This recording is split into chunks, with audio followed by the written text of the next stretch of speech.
মৰমৰ ছাত্ৰ-ছাত্ৰীসকল মোৰ হিয়া ভৰা মৰম লবা পোনপ্ৰথমে মই তোমালোকক মোৰ ইউটিউব চেনেল লিক লৈ স্বাগতম জনাইছো। এটা কথা বিশ্বাস কৰানে যে জীৱনটো হৈছে এটা যুদ্ধ, এটা সংগ্ৰাম, আৰু যদি বৰ্তমান বিশ্বৰ পৰিপ্ৰেক্ষিতত চোৱা যায় তেনেহলে এই জীৱন নামৰ যুদ্ধ নাইবা সংগ্ৰামত জিকিবলৈ এটা বস্তুৰ বৰকৈ প্ৰয়োজন, আৰু এই বস্তুটো নহলে আমি কেতিয়াও এই যুদ্ধত জয়লাভ কৰিব নোৱাৰো।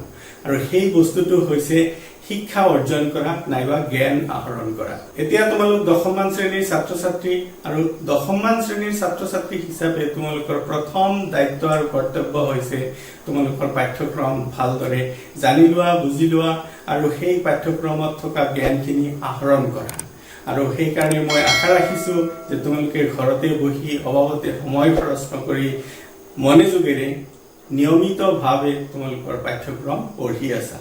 এতিয়া আহা আমি আজিৰ পাঠলৈ আগবাঢ়ো।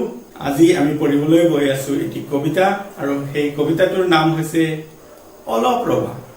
অলপ পিছত কবিতাটোৰ নামটো জানো, তাৰ আগতে এটা কথা সুধি লওঁ। তোমালোক প্ৰত্যেকেই দশমমান শ্ৰেণীৰ ছাত্ৰ-ছাত্ৰী, আৰু দশমমান শ্ৰেণীৰ ছাত্ৰ-ছাত্ৰী হিচাপে তোমালোকে প্ৰত্যেকেই এজন কিশোৰ নাইবা কিশোৰী, আৰু তোমালোকে কেতিয়াবা এনেকুৱা অনুভৱ কৰা নে যে তোমালোকে যিটো কৰিব খোজা সেই কামটো কৰিব নোৱাৰা, বাধাৰ সন্মুখীন হোৱা, নাইবা তোমালোকক কোনোবাই এনেকেই কয় ইটো কৰ সিটো কৰ, নাইবা ইটো নকৰিবি সিটো নকৰিবি। তোমালোকৰ মা বা দেউতাই হওক ঘৰত, নাইবা ঘৰৰ জ্যেষ্ঠজনেই হওক, সেনেকে কয় নেকি? এনেকুৱা লাগে নেকি যে তোমালোকৰ স্বাধীনতা অলপ হলেও খৰ্ব কৰা হৈছে, অলপ হলেও সীমাবদ্ধ কৰা হৈছে, অলপ হলেও কাটি দিয়া হৈছে স্বাধীনতাটো? আৰু যেতিয়া সেনেকুৱা অনুভৱ কৰা তেতিয়া কি কৰা? মুখ ফুটাই একো কোৱা নে বিষণ্ণ মনে বহি থাকা?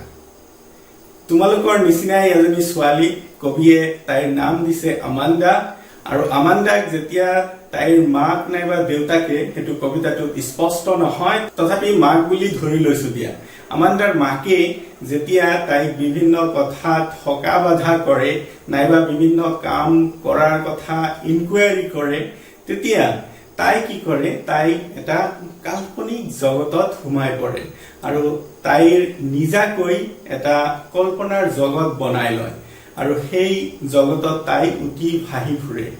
আৰু সেয়াই হৈছে আমাৰ আজিৰ কবিতা। কবিতাটোৰ শিৰোনাম কবিয়ে সেই ছোৱালীজনীৰ নামতেই ৰাখিছে, তাৰমানে কবিতাটোৰ নাম হৈছে আমাণ্ডা। কবিতাটো লিখিছে ৰবিন মেকমাউথ-ক্লাইনে। তেখেত অষ্ট্ৰেলিয়ান আছিলে, আৰু তেখেত বিশেষকৈ শিশুসকলৰ কাৰণে কিতাপ লিখিছে, an Australian author of books for children. আৰু তেখেত জন্মগ্ৰহণ কৰিছিল 1936 চনৰ 28 ফেব্ৰুৱাৰীত, আৰু ঠাই টুকুৰা আছিলে কেম্পছে, নিউ সাউথ ৱেলছ, অষ্ট্ৰেলিয়াৰ। আৰু তেখেতৰ সাৰগৰ্ভ লিখনিৰ কাৰণে বহুতো পুৰস্কাৰ পাইছে। আৰু এইখিনিয়ে আছিল লেখিকাৰ বিষয়ে নাইবা কবিৰ বিষয়ে দুআষাৰ। এতিয়া কবিতাটোৰ আলোচনা আৰম্ভ কৰাৰ আগতে আহা আমি কবিতাটোৰ আবৃত্তি এবাৰ শুনি লওঁ। আবৃত্তি কৰিছে মোৰে এজনী ছাত্ৰী কৰিশ্মা নেহাৰে। আহা আমি শুনি লওঁ। Amanda by Robin Klein. Don't bite your nails, Amanda. Don't hunch your shoulders, Amanda. Stop that slouching and sit up straight, Amanda. There is a languid emerald sea where the sole inhabitant is me, a mermaid drifting peacefully. Did you finish your homework, Amanda? Did you tidy your room, Amanda? I thought I told you to clean your shoes, Amanda. I am an orphan roaming the street. I pattern soft dust with my hushed bare feet. The silence is golden, the freedom is sweet. Don't eat the chocolate, Amanda. Remember your acne, Amanda. Will you please look at me when I'm speaking to you, Amanda? I am Rapunzel. I have not a care.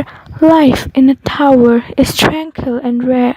I'll certainly never let down my bright hair. Stop that sulking at once, Amanda. You are always so moody, Amanda. Anyone would think that I nagged at you, Amanda. মৰমৰ ছাত্ৰ-ছাত্ৰীসকল, কবিতাটোৰ আবৃত্তি শুনিলা। এই চাগতে মই মোৰ ছাত্ৰী কৰিশ্মা নেহাৰলৈ আন্তৰিক ধন্যবাদ জ্ঞাপন কৰিছো সুদূৰ বেংগলোৰৰ পৰা তাই ৰেকৰ্ড কৰি আবৃত্তিটো পঠোৱাৰ কাৰণে।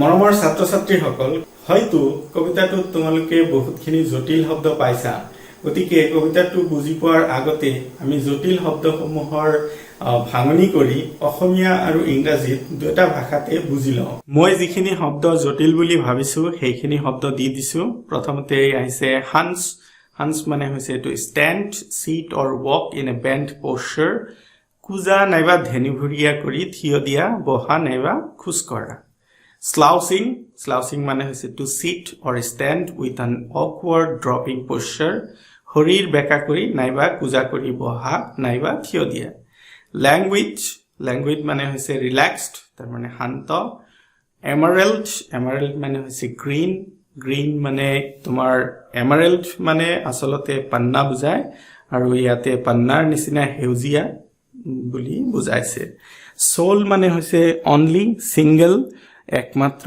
ইনহেবিটেন্ট মানে হৈছে ৰেসিডেন্ট তাৰ মানে বাসিন্দা mermaid an imaginary female marine creature having the head, torso and arms of a woman and the tail of a fish.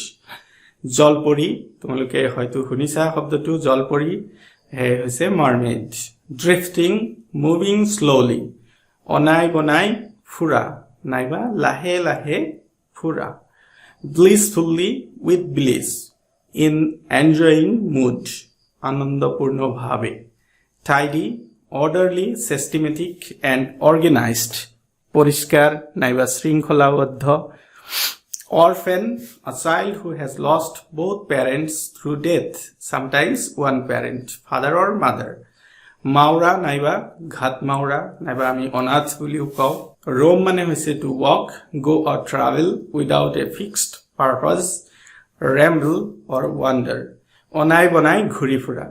প্যাটাৰ্ণ মানে তোমাৰ কিতাপত দিয়া আছে এটো মেক প্যাটাৰ্নস তাৰ মানে বিভিন্ন ধৰণৰ নমুনা নাইবা আকাৰ বনোৱা ডাস্ট মানে হৈছে ড্ৰাই পাৰ্টিকলস তাৰ মানে ধূলি হাস্ট মানে হৈছে সাইলেন্ট অৰ কোৱাইট নীৰৱ বেয়াৰ মানে হৈছে উইদাউট ক্লথ অৰ কাভাৰিং নেকেড অৰ নুড বুলি ক'ব পাৰা নাঙত যাৰ ওপৰত নেকি কোনো কাপোৰ নাই কোনো ধৰণৰ ঢাকন নাই তাক কোৱা হয় বেয়াৰ সাইলেন্স ষ্টিলনেছ অৰ নয়েজলেছ নীৰৱতা freedom the state of being free or at liberty স্বাধীনতা একনি an inflammatory disease of the sebaceous glands characterized by comedons and pimples especially on the face তাৰ মানে মেইনলি তোমালোকে বুজিব লাগিব এটো পিম্পল বুলি হালময়না এক ধৰণৰ বেমাৰ হয় এটো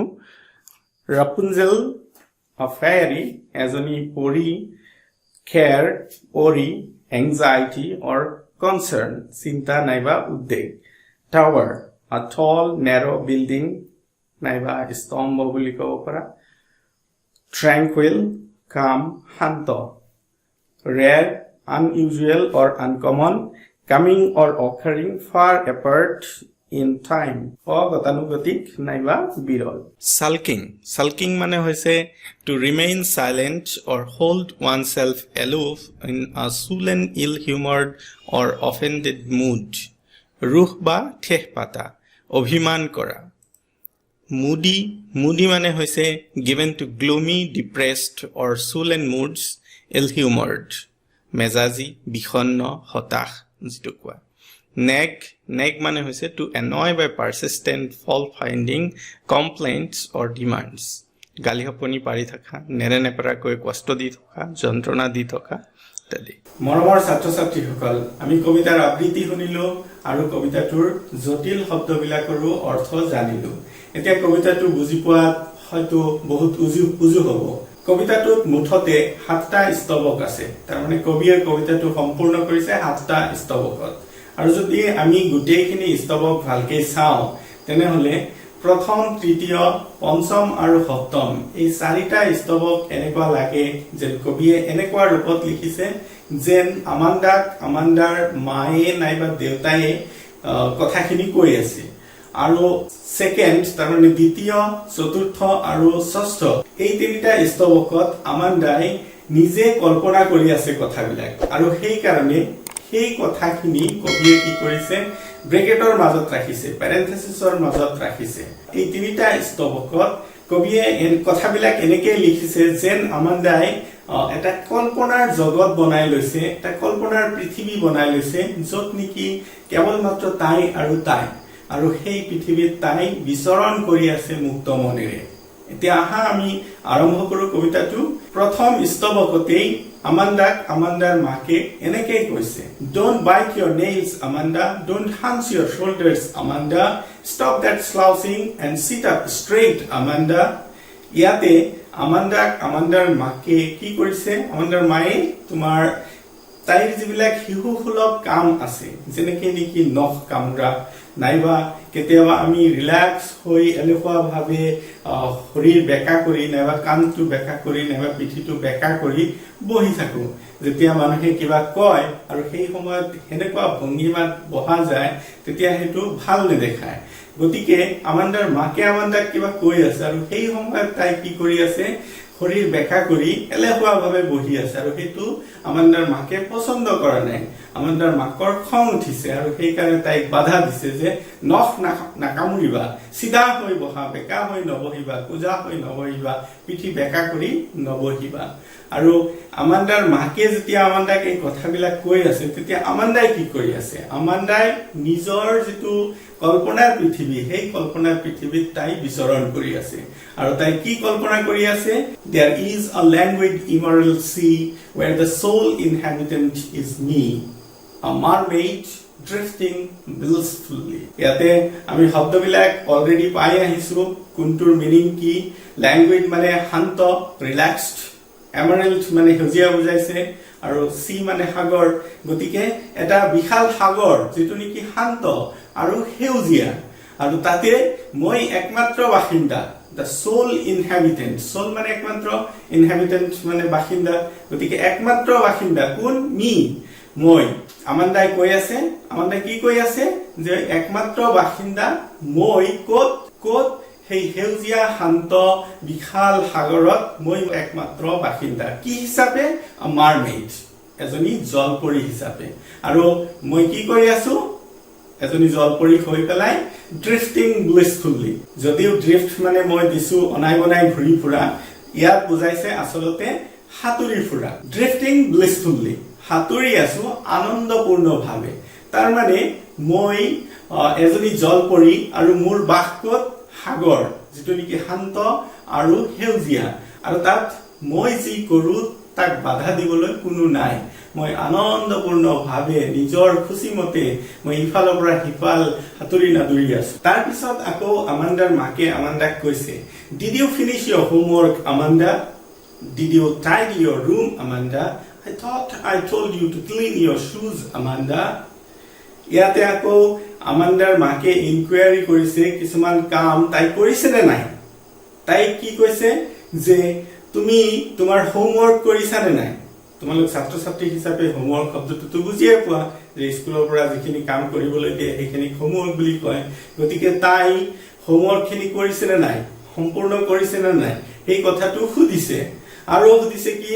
যে তাইৰ ৰুমটো পৰিপাটি কৰিছে নে নাই, পৰিষ্কাৰ কৰিছে নে নাই, আতুমটুকাৰিকৈ সজাইছে নে নাই। তাৰপিছত আৰু কি কৈছে?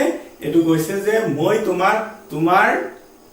তোমাক তোমাৰ জোতা চাফা কৰিবলৈ, পৰিষ্কাৰ কৰিবলৈ কৈছিলো, কৰিছা নে নাই? এই কথাবিলাক ইনকুৱাৰী কৰিছে, সুধিছে যে সেই কামখিনি আমান্দাই কৰিছে নে নাই। এই স্তবকটোৰ পৰা তাই যে এজনী ছাত্ৰী সেই কথাটো আমি গম পাওঁ, কাৰণ তাইৰ হোমৱৰ্কৰ কথাই ইয়াতে কোৱা হৈছে। আৰু সেই কথাটোৰ পৰা এইটো বুজা যায় যে তাই এজনী স্কুললৈ যোৱা ছাত্ৰী। আমান্দাই আকৌ তাইৰ নিজৰ যিটো কল্পনাৰ ৰাজ্য, সেই কল্পনাৰ ৰাজ্যত কি কৰি আছে, কি চিন্তা কৰি আছে? I am an orphan roaming the street. যে মই এটা ঘাট মাওৰা, তাৰমানে মোৰ মা দেউতা কোনো নাই, আৰু যিবিলাক ল'ৰা ছোৱালীৰ মাক দেউতাক নাথাকে, অনাথ হয়, তেওঁলোকে অনাই বনাই ঘূৰি ফুৰে ৰাস্তাৰ মাজেৰে। roaming the street, ৰাস্তাৰ মাজেৰে মই ফুৰি আছো। I patterned soft dust with my hushed bare feet. আৰু যেতিয়া মই ৰাস্তাৰে অনাই বনাই ঘূৰি আছো, তেতিয়া কি কৰিছো? মোৰ খুদা নাঙঠ ভৰিৰে ৰাস্তাৰ ধূলিৰ মাজত বিভিন্ন ধৰণৰ আকাৰ বনাই আছো, নমুনা বনাই আছো। The silence is golden, the freedom is sweet. Silence, নীৰৱতাটো হৈছে সোণালী আৰু স্বাধীনতাটো হৈছে বৰ মধুৰ এই শাৰীৰ পৰা বুজা যায় যে আমান্দাই দুটা বস্তু বিচাৰিছে তাইৰ জীৱনত এটা হৈছে নীৰৱতা তাৰ মানে তাইৰ চাৰিওফালে কোনো ধৰণৰ কোলাহল থাকিব নালাগে কোনো ধৰণৰ মানুহ থাকিব নালাগে যিবিলাকে নেকি তাইক হকা বাধা কৰিব তাইক ইটো হিটো কৰিবলৈ ক'ব ইটো হিটো নকৰিবলৈ ক'ব এনেকুৱা ধৰণৰ মানুহ তাই নিবিচাৰে আৰু কি বিচাৰে মুক্তভাৱে বিচৰণ কৰাটো বিচাৰে আৰু সেই কাৰণে কৈছে the silence is golden and the freedom is sweet আৰু তাৰ পিছত আকৌ তাইৰ মাকে কি কৈছে যে don't eat that chocolate Amanda remember your acne Amanda will you please look at me when I'm speaking to you Amanda হয়তো আমান্দাই হাতত চকলেট লৈ বহি আছে আৰু সেই সময়ত তাইৰ মাকে বাধা দিছে তুমি সেই চকলেটটো নাখাবা কাৰণ তোমাৰ মুখত নাইবা তোমাৰ শৰীৰত যে হালমইনা ওলাইছে পিম্পল ওলাইছে সেই কথাটো মনত পেলোৱা আৰু চকলেট খালে সেই হালমইনাটো আৰু বেছিকে ওলাব আৰু মই তোমালৈ যেতিয়া কিবা কৈ আছো তেতিয়া তুমি মোৰ ফালে চোৱা তুমি বেলেগ ফালে কিয় চোৱা ইয়াতে এইটো স্তবকত আমি এটা কথা গম পাও সেই দুটা কথা হৈছে যে আগতেও আমি পালো যে তাই স্কুললৈ যায় আৰু ইয়াতে হালমইনাৰ কথাটো আহিল এতিয়া লৰা ছোৱালী যেতিয়া কিশোৰ নাইবা কিশোৰী হয় তেতিয়া হিয়তৰ শৰীৰত নাইবা কালত কি হয় হালমইনা নাইবা পিম্পল আহে আৰু কিশোৰ নাইবা কিশোৰীৰ বয়স হৈছে 13 পৰা 19 13 বছৰৰ পৰা 19 বছৰ বয়স গতিকে ইয়াতে আমি আমান্দাৰ বয়সটো অলপ অনুমান লগাব পাৰো গেছ কৰিব পাৰো যে তাইৰ বয়স 13 পৰা 19ৰ ভিতৰত হ'ব আৰু তাই এজনী স্কুললৈ যোৱা ছাত্ৰী আৰু তাৰ পিছত আমান্দাক আকৌ তাইৰ সেই কল্পনা ৰাজ্যত দেখা গৈছে তাই কি কল্পনা কৰি আছে I am Rapunzel I have not a care Life in a tower is tranquil and rare. I will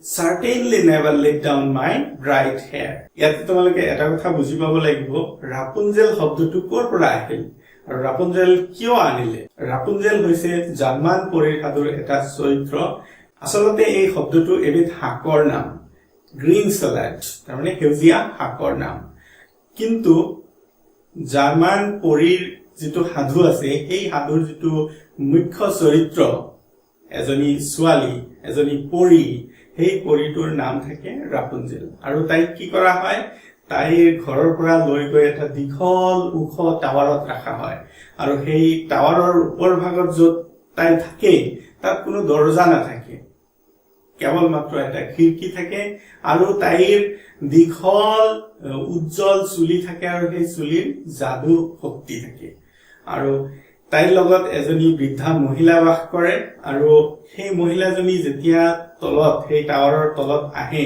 তেতিয়া তাইক মাত দিয়ে আৰু ৰাপুঞ্জেলে কি কৰে সেই টাৱাৰৰ ওপৰৰ পৰা তোমাৰ চুলিকোছা পেলাই দিয়ে আৰু সেই চুলিকোছা বগাই বগাই সেই বৃদ্ধাজনী উঠি যায় সেইকাৰণে এই কবিতাটো কোৱা হৈছে I will certainly never let down my bright hair এতিয়া কথাখিনি আমি বুজি লওঁ যে আমান্দায়ো হেনেকুৱা এটা জীৱন বিচাৰি আছে নাইবা জীৱনৰ কল্পনা কৰি আছে যে এটা দীঘল ওখ স্তম্ভ তাৰ ওপৰত মই বাস কৰিম তাত কোনো নাথাকিব গতিকে তাত নীৰৱতা থাকিব আৰু এনেকুৱা জীৱন পোৱাটো বৰ কষ্টকৰ আৰু এনেকুৱা জীৱন বৰ কাচিতহে পোৱা যায় এনেকুৱা জীৱন হতকাই পোৱা নাযায় এটো আনকমন আনইউজুৱেল গতিকে তাই কল্পনা কৰিছে মই যদি ৰাপুঞ্জেল হলোহেঁতেন তেনেহলে মই কি কৰিলোহেঁতেন মোৰ উজ্জ্বল চুলিকোছা মই কেতিয়াও তললৈ পেলাই নিদিলোহেঁতেন যাতে সেই চুলিকোছা বগাই কোনোবাই মোৰ টাৱাৰত আহে আৰু মোৰ নীৰৱতাক ভংগ কৰে কাৰণ মই তাতে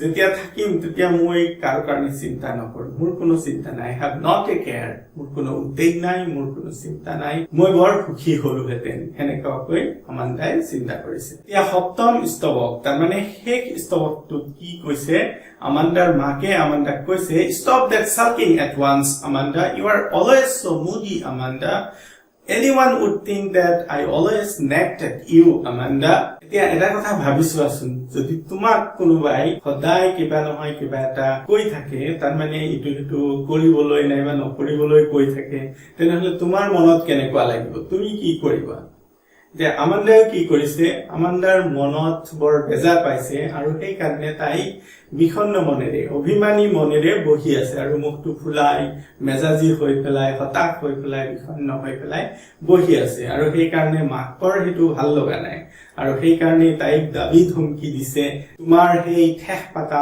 অভিমান কৰা বন্ধ কৰা আৰু তোমাৰ সেই বিষণ্ণ হতাশ মনটোক ভাল কৰা মেজাজি মনটোক ভাল কৰা কাৰণ তোমাক দেখিলে কোনোবাই ভাবিব যে মই সদায় তোমাক কি কৰো যন্ত্ৰণা দি থাকো নাইবা তোমাৰ প্ৰতি সদায় মই অভিযোগ কৰি থাকো কষ্ট দি থাকো এনেকৈ ভাবিব মৰমৰ ছাত্ৰ ছাত্ৰীসকল ইয়াতে কবিতাৰ কথাখিনি শেষ হ'ল এতিয়া আমি কবিতাটো নিশ্চয় বুজি পালো কবিতাটো দুটা ভাগত ভাগ কৰি কবিয়ে লিখিছে প্ৰথমতে স্ট্যান্জা 1 3 5 and 7 আৰু এটা ভাগ হৈছে stanza 2 4 and 6 তেনেহলে 1 3 5 7 এই কেটা স্তবকত এই কেটা স্ট্যান্জা স্পিকাৰ কোন তাৰমানে বক্তা কোন আমি পালো যে আমান্দা মাক নাইবা দেউতাক হৈছে এই কেটা স্ট্যান্জাৰ স্পিকাৰ আৰু সেকেন্ড ফোৰ্থ এণ্ড সিক্সথ এই তিনিটা স্ট্যান্জা স্পিকাৰ কোন আমান্দা হাৰসেল্ফ আমান্দা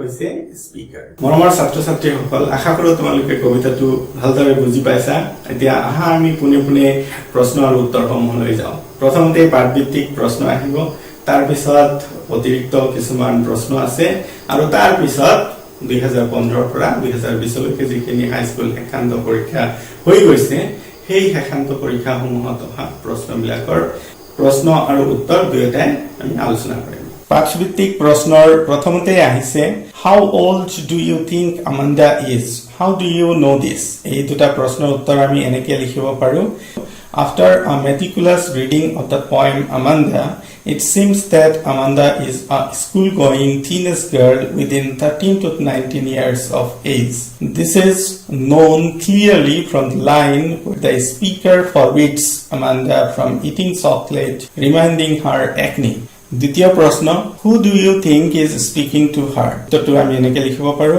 I think it is Amanda's mother or father who is speaking to her তৃতীয় কোৱেশ্চনটো why are stanzas 2 4 and 6 given in parentheses answer Amanda dwells in an imaginary world created by herself and lines in stanzas 2 4 and 6 reveal the kind of life she fancies they are Amanda's replies to the speaker of stanzas 1 3 and 5 but not uttered loudly so the poet has recorded her replies in parentheses question number 4 who is the speaker in stanzas 2 4 and 6 do you think this speaker is listening to the speaker in stanzas 1 3 5 and 7 answer the speaker in stanzas 2 4 and 6 is Amanda I think the speaker is not listening to the speaker in stanzas 1 3 5 and 7 but she is lost in her imaginary world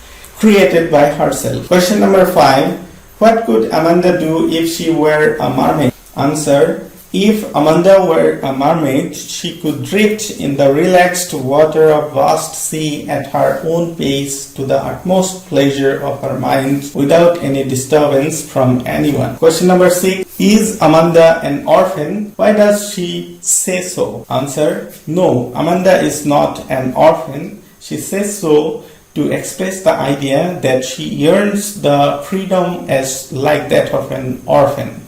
An orphan has none to instruct in her his doings. He can roam in the street bare feet and can make patterns. Amanda also wants to enjoy the freedom that an orphan has in her his life. Question number 7. Do you know the story of Rapunzel? Why does she want to be Rapunzel? Answer. Yes, I know the story of Rapunzel. She is a fairy with long, bright, magical hair. According to Amanda, the life of Rapunzel is the most blissful one as she thinks the life in a tower is tranquil and rare. Rapunzel needs not to worry for anyone and no one worries for her as well. So Amanda wants to be Rapunzel. Question number 8. What does the girl yearn for? What does this poem tell you about Amanda? Answer. The lines in parentheses reveal that the girl, Amanda, yearns for a lonely and pleasantly blissful life of complete liberty. The poem tells that Amanda is a kind of girl who does not want to be instructed and interrogated. She wants to be free like a lonely mermaid or an orphan or Rapunzel who lives a lovely and peaceful life in a remote tower. Question number 9, and this is the last textual question. Read the last stanza. Do you think Amanda is sulking and is moody? Answer. In the last stanza, the speaker complains Amanda of being sulking and moody, but it seems that she is not at all sulking because she has a prolific mind which can be understood from her imagination. Yes, she can be said as moody because she is totally careless to the suggestions made by the speaker. Mormor ছাত্র-ছাত্রী সকল কিছুমান additional question দিয়া হৈছে প্ৰথম কোয়েশ্চনটো who is the poet of the poem Amanda এটো answer তোমালোকে পাৰিবাই আনসাৰটো হ'ব the poet of the poem Amanda is Robin Klein দ্বিতীয় কোয়েশ্চনটো হু ইজ আমান্ডা আমি এনেকৈ লিখিব পাৰো Amanda is a school going little girl within the age group of 13 to 19 years. Third question, who lives in a language emerald sea? Answer, a mermaid lives in a language emerald sea. Question number 4, what is a mermaid? Answer, a mermaid is an imaginary female marine creature having the head, torso and arms of a woman and the tail of a fish. Question number 5, how do you know that Amanda is a school-going girl? Answer, from the line in which the speaker asks Amanda if she finished her homework or not, we know that Amanda is a school-going girl. Question number 6, what does Amanda imagine of doing as an orphan? Answer, Amanda imagines of roaming in the street and make patterns in soft dust with her bare feet as an orphan. Question number 7, why does the speaker asks Amanda not to eat chocolate? Answer, the speaker asks Amanda not to eat chocolate because she has got acne. Question number 8, how is life in a tower? Answer, life in a tower is tranquil and rare. Question number 9, what type of a girl is Amanda as mentioned in the final stanza? Answer, as mentioned in the final stanza, Amanda is a moody girl who always sulks. মৰমৰ ছাত্ৰ-ছাত্ৰীসকল এতিয়া আমি আগবাঢ়িছো 2015 পৰা 2020 লৈকে যিখিনি high school হেখান্ত পৰীক্ষা হৈ গৈছে সেই পৰীক্ষাসমূহত এইটো কবিতাৰ পৰা যিবিলাক প্ৰশ্ন আহিছে সেই প্ৰশ্নসমূহ আৰু তাৰ উত্তৰসমূহলৈ 2015 ত প্ৰশ্ন আহিছিলে what could Amanda do if she were a mermaid এটো প্ৰশ্নৰ উত্তৰ আমি আগতেও পাই আহিলো তথাপি মই এবাৰ পঢ়ি দিছো if Amanda were a mermaid she could drift in the relaxed water of vast sea at her own pace to the utmost pleasure of her mind without any disturbance from anyone 2015 ত অহা দ্বিতীয় কোৱেশ্চনটো আছিল how do we know that Amanda was a teenager এটো প্ৰশ্নৰ উত্তৰ আমি এনেকৈ লিখিব পাৰো Amanda has many activities like biting nails, eating chocolate, etc. But especially the acne which she has tells us that she was a teenager. এতিয়া আগবাঢ়িছো 2016 প্ৰশ্নলৈ how old do you think Amanda is? How do you know this? দুটা question দিছে 1 মাৰ্কৰ আৰু দুটা question একেলগে দি দিছে আমি আনসাৰ দুটা এনেকৈ লিখিব পাৰো After a meticulous reading of the poem Amanda, it seems that Amanda is a school-going teenage girl within the age group of 13 to 19 years. This is known clearly from the line where the speaker forbids Amanda from eating chocolate, reminding her acne. 2017 আহিছে Is Amanda a student? How do you know? কি লিখিব পাৰো আমি Yes, Amanda is a student. From the line in which the speaker asks Amanda if she finished her homework or not, we know that Amanda is a student. Where does Amanda roam? What does she do with her bare feet? এই দুটা প্ৰশ্ন আহিছে 2018 আৰু আমি উত্তৰ এনেকৈ লিখিব পাৰো Amanda roams in the street as an orphan. She make patterns in the soft dust with her bare feet. 2019 আহিছে how old is Amanda? How do you know it? এই প্ৰশ্ন দুটা আমি অলৰেডি আলোচনা কৰি আহিলো গতিকে তোমালোকে চাই লবা 2020 আহিছে is Amanda a student? How do you know?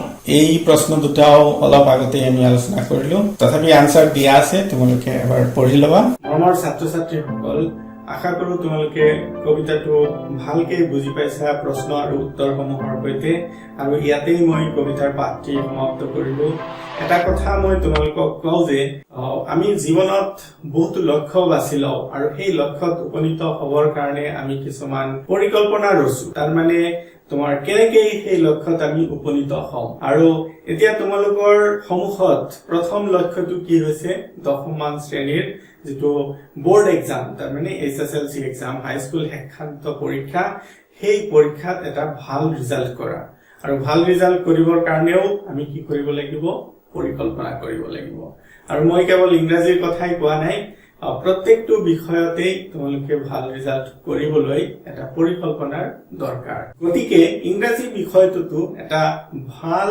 Marks পাবলৈ তাৰ মানে ধৰা 90তকৈ ওপৰত মাৰ্কস পাবলৈ তোমালোকে এটা পৰিকল্পনা ৰচিব লাগিব আৰু সেই পৰিকল্পনাটো ৰচি পেলাই যদি সেইমতে কাম কৰিব পাৰা তেনেহলে তোমালোকে অনায়াসে ইংৰাজী বিষয়টোত 90ৰ ওপৰত মাৰ্ক পাব পাৰা আৰু কেনেকৈ আগবাঢ়িলে 90ৰ ওপৰত মাৰ্কস পাব পৰা যায় ইংৰাজী বিষয়টোত সেই বিষয়টো লৈ পেলাই মই এটা ভিডিঅ' তোমালোকৰ মাজলৈ লৈ আহিম অতি সোনকালে আৰু তেতিয়ালৈকে তোমালোকে সুখে থাকা ভালে থাকা আৰু এইখিনি কৈয়েই মই চেনেল লিকৰ পৰা বিদায় মাগিছো তোমালোকৰ পৰা thank you for watching the video'